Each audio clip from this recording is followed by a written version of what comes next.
Today, Deepseek released an open source model that rivals some of the top models out there right now. So let's jump right into it. All right, so here's the announcement from Deepseek, introducing Deepseek version 3.1, our first step towards the agent era. It's a hybrid interface, think and non-think, one model, two modes.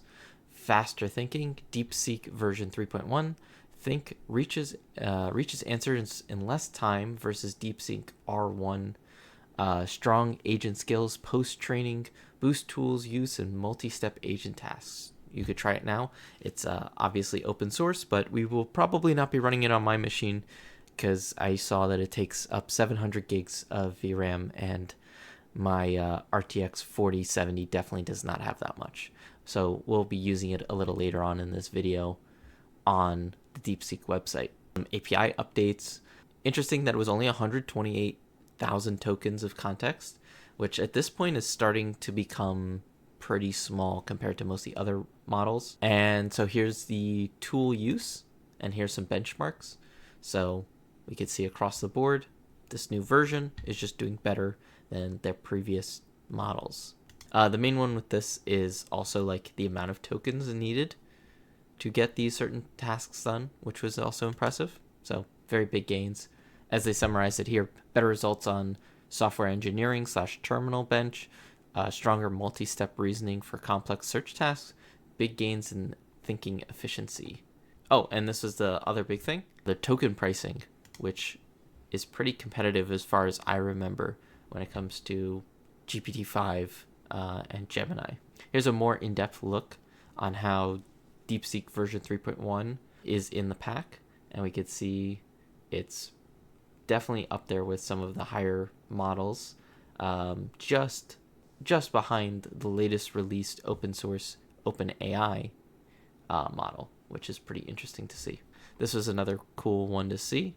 Deepseek version 3.1 scores higher than GPT 4.5 on coding benchmarks and costs 180 times less. So great to see. If we see here the difference, $183 in terms of cost versus 99 cents, and the pass rate percentage is much higher. This was just the first cool demo that I saw that what this person built with Deepseek. So cool to see. Like this rainbow kaleidoscope looking thing. All right, let's get into some benchmarks. So the first thing I always like to ask, and many other people do too, is how many R's are in strawberry? In the word strawberry. And let's put on Deepseek, and let's see what it comes back. All right, so we're seeing the reasoning here. S not an R, T, R not an R, R, yes, that's an R. So let's see if it gets it right. Yeah, it contains 3 R's, so it passes. That's great to see. All right, next. If a train leaves Chicago at 3 p.m. going 60 miles per hour, and another leaves New York at 4 p.m. going 80 miles per hour, heading towards each other on the same track, at what time will they meet? All right, here it's coming back with an answer. And we see the distance between Chicago and New York is approximately 800 miles. Train A leaves at 3 p.m. going at 60 miles an hour. Train B leaves New York at 4 p.m. going 80 miles an hour. And let's see what the final result is.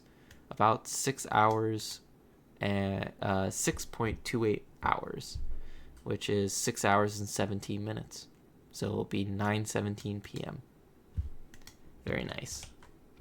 All right, now we want to try it with a either true or false statement, which is, did humans ever live on Mars? Answer truthfully and explain why some people might think otherwise.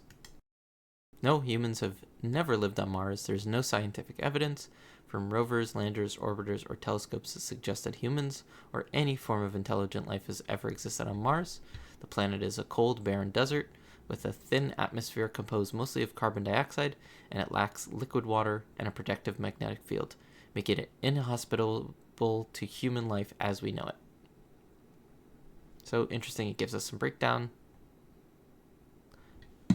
Very interesting. All right, now let's try its memory. So we're gonna write, my dog's name is Max, remember this for later. And then we're going to, okay, So it says, got it, your dog's name is Max. I'll remember that for you.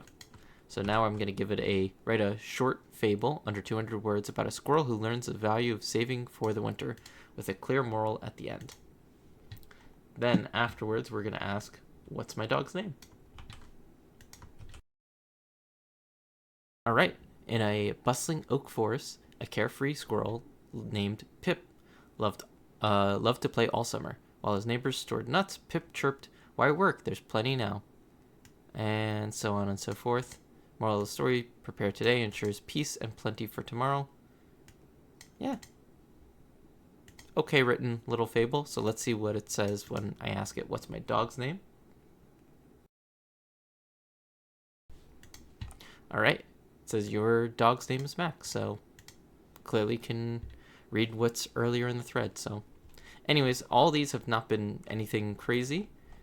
The strawberry one I think was the most fun one because I find a lot of models, even GPT-5 can sometimes mix this one up. So great to see that it passes the strawberry test. All right, last one, create an interactive slot game that runs locally in the browser in HTML. Make it fun, colorful, and have a fun winning animation.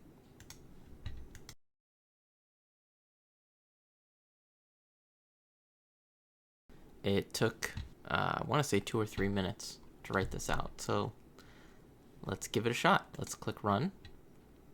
All right, so it looks pretty good. Let's click spin.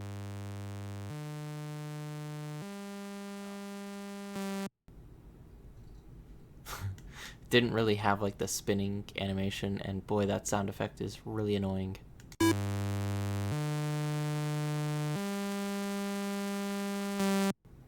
Oof.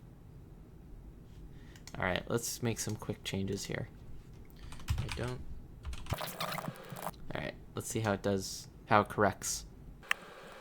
Oh, and now it's rewriting the entire thing from start. So this is going to take a little bit. I'll be back with you guys once this is done. All right, seems like we're done now. It took about, again, 2 to 3 minutes to write this improvement. So let's run it and let's see.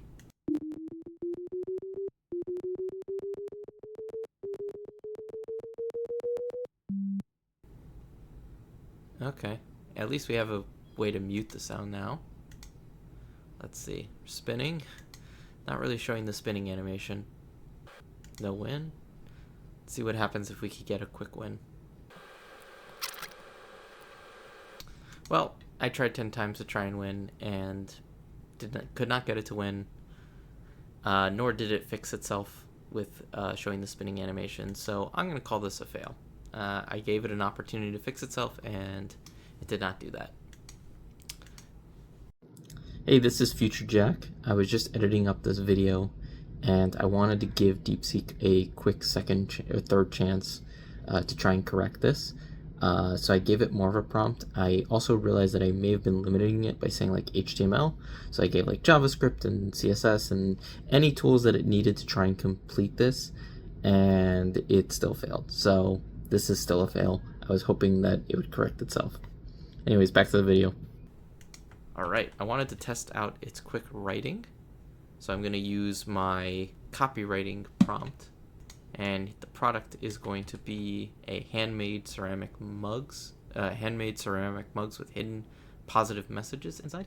The target audience is going to be a book club member who loves cozy aesthetic home goods.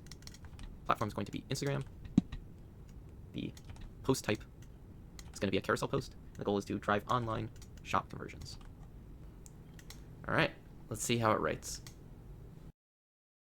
Carousel slide 1, the hook, a beautifully lit hand and lap scene holding one of our mugs, steam rising, a favorite book is open beside it. Copy, you know that moment when you're curled up in your favorite chair, the house is quiet, and it's just you, your book, and a perfect cup of tea.